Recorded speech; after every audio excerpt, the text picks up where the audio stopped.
Welcome to Penny's Pantry. I'm Penny and this is my kitchen but that's my pantry, and I hope you enjoy this episode.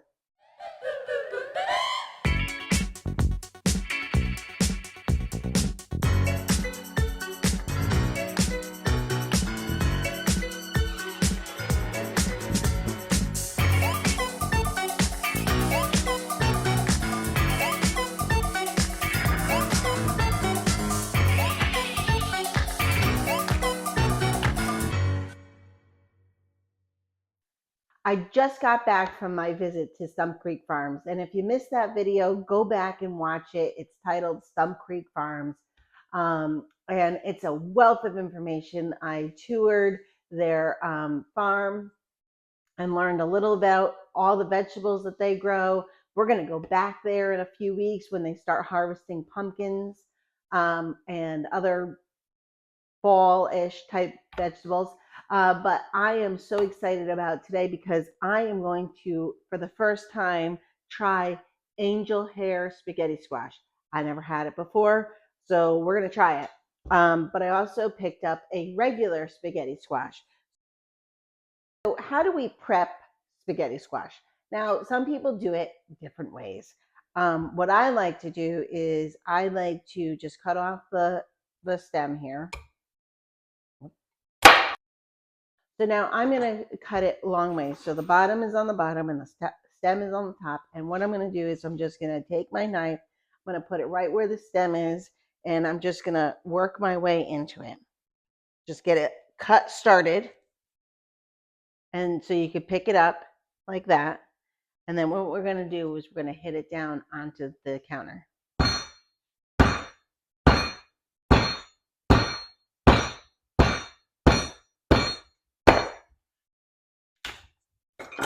And that's pretty simple. And then what we're going to do is we're going to just take out the seeds. So you're just digging out the seeds, and then it just looks like that. I'm going to put it face down on my baking pan and do the other side.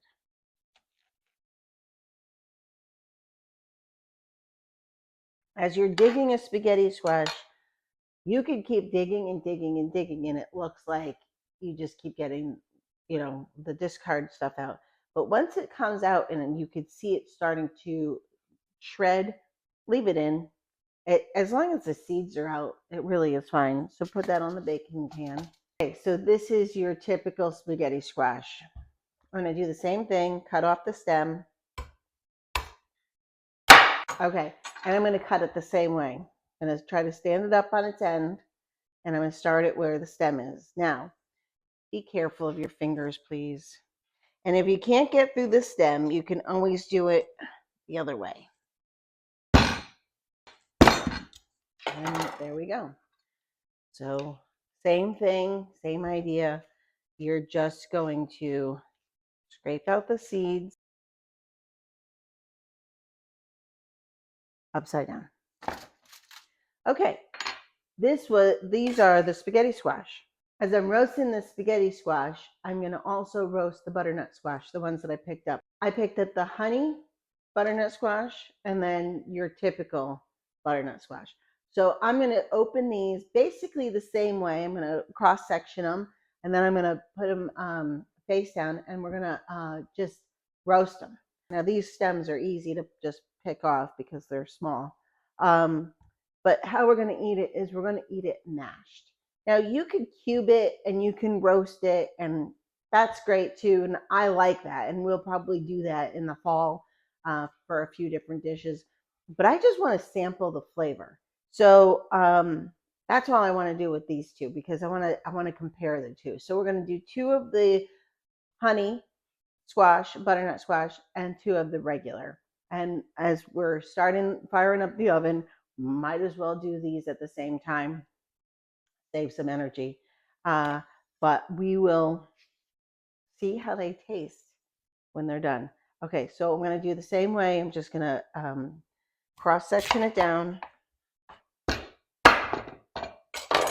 take out the seeds in the middle.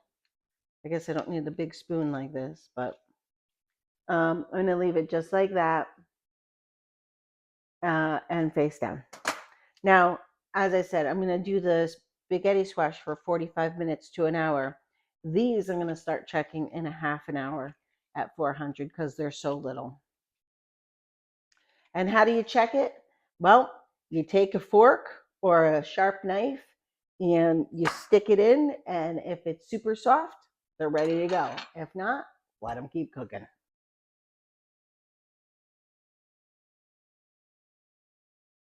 And color. I can't wait to try these. I'm really excited to do a little taste test.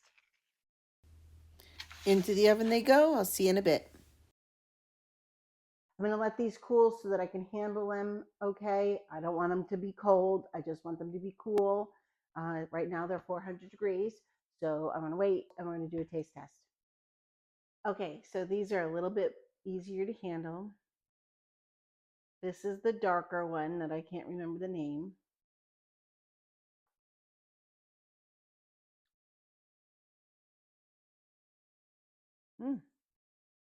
Okay.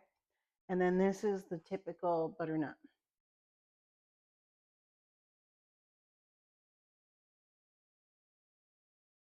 Okay. Different flavor. This could be a savory or a sweet. This, I wouldn't do savory. It's sweet the way it is. All right, this is a really, I will definitely buy more of this. It's really good.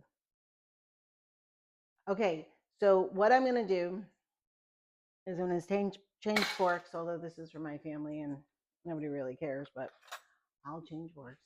And I'm going to scrape it all out, and I'm going to put them in 2 different bowls, and then we'll have them ready to go for a side dish.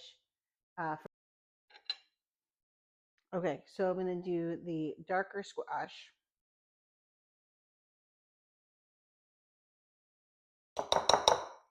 Now, there's not a lot to it, but how fun would this be, like on Thanksgiving, that everybody gets their own half with a little bit of like butter and honey just drizzled on top. And then everybody gets one of these of their own, and with like a pat of butter and some rosemary or sage or sage. That would be really good. I think I might do that. But we got a few months before that. It's only the middle of summer right now.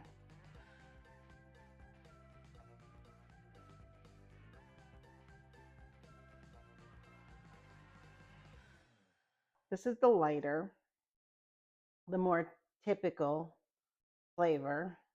When you, just like a regular big butternut squash that you would buy anywhere, you know, everything is a little different. But this, like even the flavor, I can smell it. It's just, it smells so good. It's very different when you get something right from the farm, literally right from the farm, versus from the store. And if you haven't been able to watch the video that I did at Stump Creek, I suggest you do. She just is a wealth of information, Brenna, and she was able to explain to us why it's important to shop at your local farm versus at your local grocery store. Now, I'm not saying grocery stores are bad. Please don't get me wrong. I'm not saying that. I'm saying that know your produce, know where food is coming from. With all the talk these days of, you know, GMO and all of that, just know where your food is coming from. That's all I'm saying. Now this I had to squash too, and there's more. There's a little bit more, but they were a little bit bigger. But okay, see you next time on Penny's Pantry.